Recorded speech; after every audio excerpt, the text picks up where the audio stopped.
Imagine two twins, Alice and Bob. Bob wears a wristwatch that measures time tau at his location, but Alice measures time t. Alice stays at home, and Bob rockets through space. But rather than traveling at constant velocity, this time Bob is accelerating with a constant acceleration relative to his rest frame. Here is the space-time diagram. But how do we describe Bob's trajectory mathematically? He is accelerating at a constant rate relative to his rest frame. So let us put someone in Bob's rest frame at some arbitrary instant in time. Let us call her Carla. Carla is moving at a constant speed, and her trajectory has the same slope as Bob's tangent line when they meet. That means they have the same velocity at their meeting point, because the velocity is 1 over the slope. Alice and Carla's coordinates are related by the Lorentz transformations. We have to add the extra term x Carla onto Alice's x-coordinate in order to account for the fact that their origins are different. In this case, x Carla is a negative quantity. What I'd like to do now is derive the relationship between velocities in Alice and Carla's coordinate systems. First, we must take the derivative of both equations as follows. Then we divide the top by the bottom. Now we divide both numerator and denominator by dt prime. Here we recognize dx by dt is the velocity according to Alice, and dx prime by dt prime is the velocity according to Carla. So now we have our velocity transformation equation. Let's solve this equation for v prime. This equation describes Bob's velocity in Carla and Alice's frames of reference. However, Bob's velocity is changing, so let's take the derivative of this equation. We will take the derivative using the well-known quotient rule.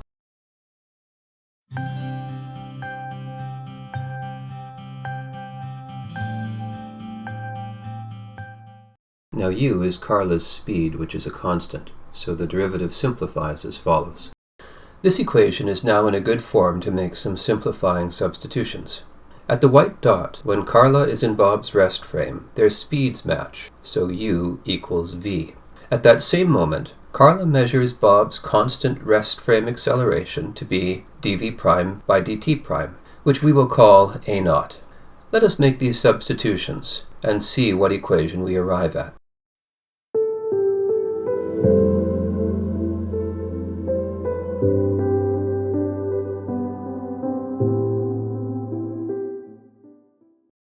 This equation relates Carla's change in time, dt prime, with Bob's change in velocity, dv, at the meeting point. Since they are in each other's rest frame at this moment, time passes equally for both of them. Therefore, dt prime equals d tau. Let us make this substitution in the equation. Now the equation is no longer just valid at the meeting point, but everywhere along Bob's trajectory. To understand this, imagine Bob meeting another person, Dan, who is tangent to his trajectory at a different meeting point. This time, dt prime would be Dan's dt prime, not Carla's. But at this new meeting point, Dan's dt prime also equals d tau, because Dan and Bob are traveling at the same velocity, so they're both in each other's rest frames, and time passes for them equally. So once again, we can make the substitution dt prime equals d tau, and the equation becomes the same as before. Therefore, this equation is valid for all time and all velocities, so we can integrate.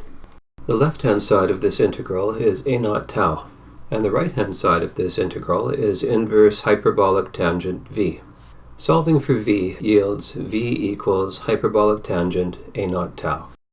Now that we have Bob's velocity as a function of his proper time, let's put him back in Carla's position and determine the relationship between his proper time and Alice's coordinate time t.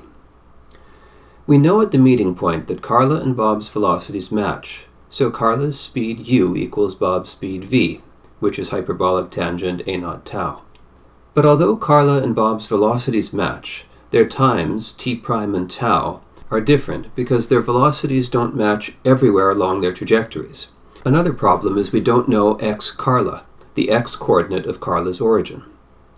However, we can overcome both these problems by using the derivatives of the Lorentz transformations, because the rate of change in Carla's time, dt prime, is equal to the rate of change in Bob's time, d tau, since their velocities match. The same is true with the rate of change of distance from Alice, dx. So in the time derivative equation, we substitute dt prime equals d tau, u equals v equals hyperbolic tangent a naught tau, and we set dx prime to 0 because we are interested in the relationship between Alice and Bob's times at Bob's location, which is the definition of Bob's proper time tau. Making these three substitutions in the Lorentz time derivative equation yields the following. Since 1 minus hyperbolic tan squared is equal to hyperbolic secant squared, this equation simplifies to dt equals hyperbolic cosine a naught tau d tau. Integrating this equation yields t equals 1 over a naught hyperbolic sine a naught tau. To find Bob's position according to Alice as a function of his proper time, we go back and use the x Lorentz transformation derivative equation rather than the t Lorentz transformation derivative equation. Making the same substitutions as before, we arrive at the equation dx equals hyperbolic tan a naught tau d tau divided by the square root of 1 minus hyperbolic tan squared a naught tau. But 1 minus hyperbolic tan squared equals hyperbolic secant squared. So the whole expression simplifies into dx equals hyperbolic sine a naught tau d tau. Integrating this equation gives the result x equals 1 over a naught hyperbolic cosine a naught tau plus an integration constant. We will set the integration constant to negative 1 over a naught in order that x equals 0 when tau equals 0, because Bob started his journey when he and Alice were together. So we have found Bob's velocity, position, and time in Alice's coordinates as a function of Bob's proper or wristwatch time, while Bob undergoes constant rest frame acceleration a naught.